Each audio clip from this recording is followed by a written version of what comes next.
welcome everyone back to this is Rolling Over for Kids on Bikes, episode 2. These guys, they met Juniper finally, met some more monsters. Well, they didn't meet them, but heard about some more monsters. And we didn't really dig too much into any more mechanics this go around. This is a lot of just role play with Juniper. What do you guys think? Terrifying. I think we're a bunch of if I was a kid and experiencing this, I would not be. I would know something's wrong. I probably wouldn't want to be there. Nope, I'm just trying to think of like 80s movies. Because I mean, like, obviously, if there are fucking monsters showing up in a fucking city, I would get the fuck out. Yeah. But like, you always have the heroes from the 80s movies. They're like, we gotta go find stuff to fucking fight these things. That's like, true. Fuck you. No, you're not going to do that. Yeah. You're not going to take on a fucking goddamn vampire, all right? You're a fucking teenager. The vampire will fucking murder you. It's like Get some garlic. what was that movie? Did you ever see those Troll? Yeah. Yeah, I'm getting some like that. Those kind of vibes. Yeah, like Casey said, all those cheesy 80 movies where there's kids involved, it's like frightening. Gotta find something to save the day. It's like, no. But maybe that's why this is a role-playing game. I do a lot of exploring of abandoned houses in my free time. Yeah. I do like photography. I'll go You out do? there. Yeah. And I do a lot of it alone. Oh, wow. And I'm not going to lie. The second I would hear a little girl sobbing, I would be the fuck out of there. I'm an adult. I'm not even a teenager. I would be to my car, and I would be peeling out down the fucking dirt road. Even like watching like ghost hunting videos, because that's what my daughter and I like to do. Like, you hear like a scream. Nope. It's an abandoned fucking place, and you hear a fucking scream. They're like, "Is anybody here?" Like, no, I get the fuck out. I'm sorry, I would. Like, I would not be like, "Wonder what made that scream." You're not very good ghost hunters then if you don't pursue your quarry. Well, I'm not gonna look. If there's a fucking sounds like a murder happening, I'm not gonna find out what's going on. That's why you bring a buddy. Your daughter's your daughter. You don't bring a buddy, like a second. Bring a buddy person so I can let them die as we run away. Yes. You don't have to be faster than the monster. You only have to be faster than your friend you bring with. That's true. Well, Ben, why do you go by yourself then? It's mostly because I don't. Because he doesn't have any friends. He doesn't believe in ghosts. It's not something I don't like schedule a day where I go drive out into fields, but for my job, I spend a lot of time out in the middle of nowhere driving between places. Mm-hmm. And so I'll see a place, and then usually like on my way home when I'm done, I'm not busy and in a hurry. If it's a new place I've never been to, I'll pull in and go check it out for a little bit. Have you ever seen what's the craziest thing you've seen in one of those places? You ever have a paranormal experience in one of those places? Nothing ever paranormal, but there's like I had one. It was an old like farmstead house, still in pretty good shape. So it was probably from like the 20s. I'm guessing 30s, 40s, somewhere in there. It was really normal, but I went upstairs and there was like a little tiny attic up in the top. And I was able to kind of shimmy way up in there, and there was a bunch of fucking animal skeletons up there, like shit ton of them. I was just like, that's fucking weird. So, yeah, but wow. Never usually creepy. There's an old, well, it used to be an abandoned, like, well, there was only like 2 people that lived in the town. Like, all the rest of the houses were abandoned. Like, the school was broken down and shit. And one of the houses you could get into by going through the cellar doors and then going up the stairs to get back up the stairs, but it came out the side of a cabinet.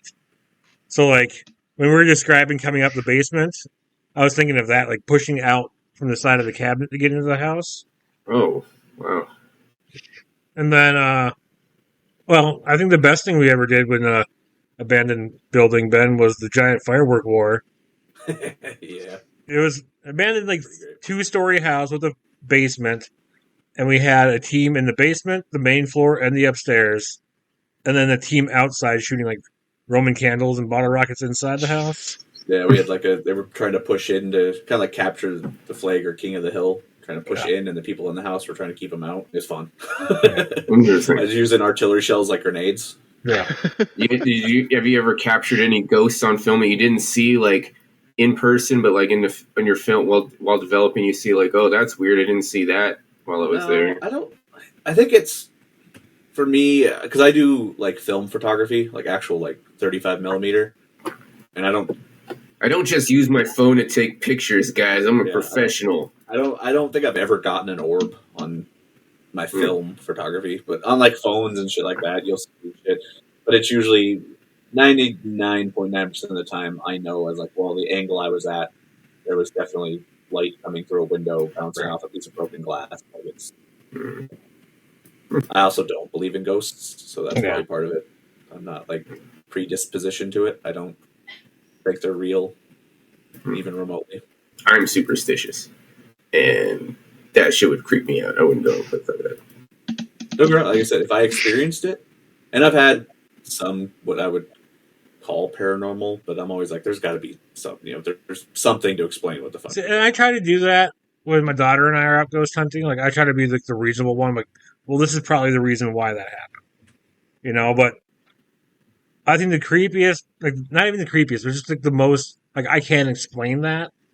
Is we were ghost hunting at the coffee shop, and just before we were recording anything, we got a name to the spirit box. I asked, like, all the girls here call you by this name. Is there a name you want us to use? And it said a name. And so I Googled Williston obituaries with that name, and one popped up. And like, a few weeks later, I was tattooing the friend of the owner of the place. And she asked me how it went, and I told her that story. And she's like, you mean the owner's uncle who passed away? Because that was his name. And I had no fucking idea. Wow. And so, like, just hearing that name, not knowing anything about the family or anything like that, it didn't even, like, register. Like, I saw the last name, didn't even register that it was related to the person that owned the building. Yeah, so I was like, well, that's kind of weird. Like, how do you explain that? That we heard that name, and it's associated with that person. But when I was younger, before drones became, like, so prevalent and actually publicly used in the military, or public knowledge that the military uses drones, I used to I would actively look for weird shit in the sky.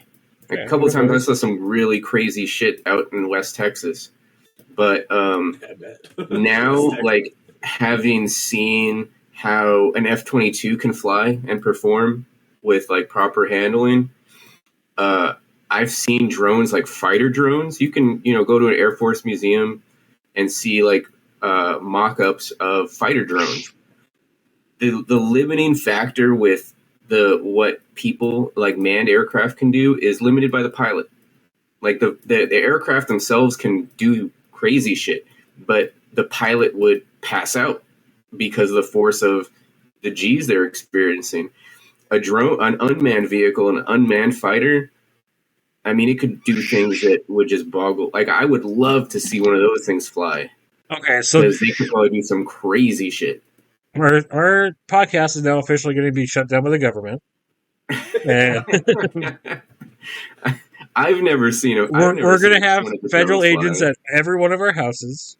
It's a good thing you don't know my last name. Well, I already live on base, so I don't think they already know where I An easy live. one for you. You just see Greg's doors fucking bust open and they get slammed down to the ground. Never hear from Yes, Greg the crowd, again. FBI. Oh, man. But yeah, I worked the air show and I saw the F-22s fly. And I was just like, wow, that is nuts. And I can only imagine the forces that the pilot is feeling. I know I get air sick just getting on a regular plane. So Lots of G's. lots of G's. So yeah, a lot of stuff can be easily explained. I'm sure there's stuff out there that can't. My big thing it can't be explained. Is the technology to come here and like observe us.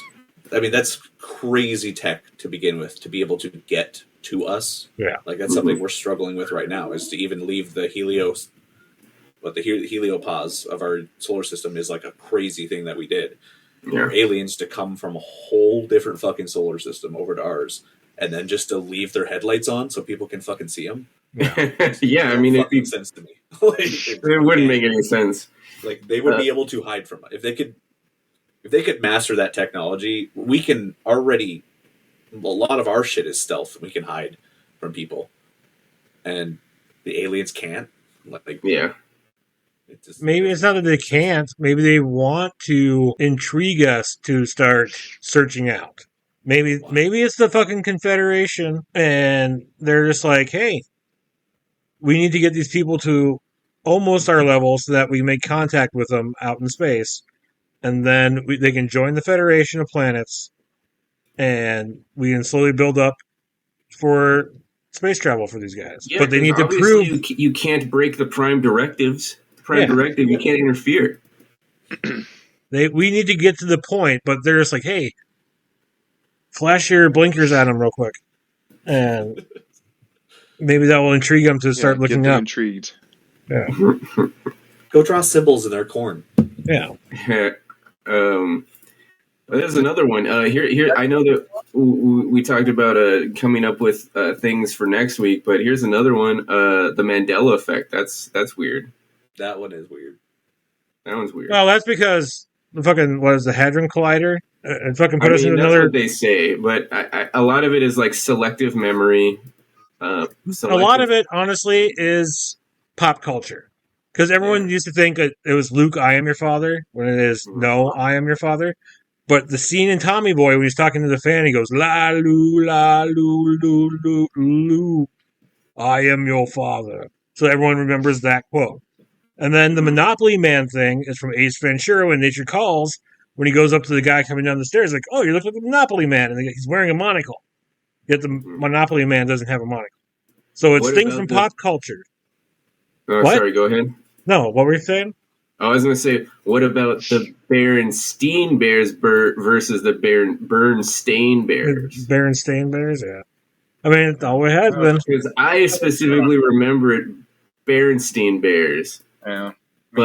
And I've seen books that have that title, but then I've also seen other books that have the Bernstein Bears.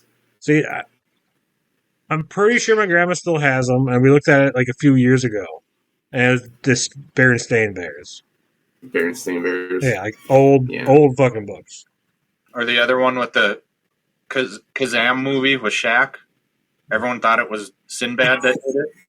Yeah, but it was what was his name? Shaquille. Another black Sinbad. Yeah, that's who they thought. They got them confused. Yeah. It's because he did a Sinbad in the Seven Seas marathon on like that TBS when they used to do movie marathons. Yeah, and he was wearing like a pirate getup. Uh-huh. And so everyone's like, "Oh no, he was a genie." It's like, no, he was a pirate. Yeah. Anyways, I mean that's a good rolling over for no mechanic talk, huh? Yeah. I say, we didn't really get into much on this episode, so let's just ramble about aliens and monsters and. I mean, it was relevant to the story. I mean, relevant to the game. Somewhat. I mean, that's what they wanted us to do, is talk about nutty shit. Yeah. Well, thanks for everyone for tuning in to Rolling Over, and again, we'll see you guys next week. Bye, everybody.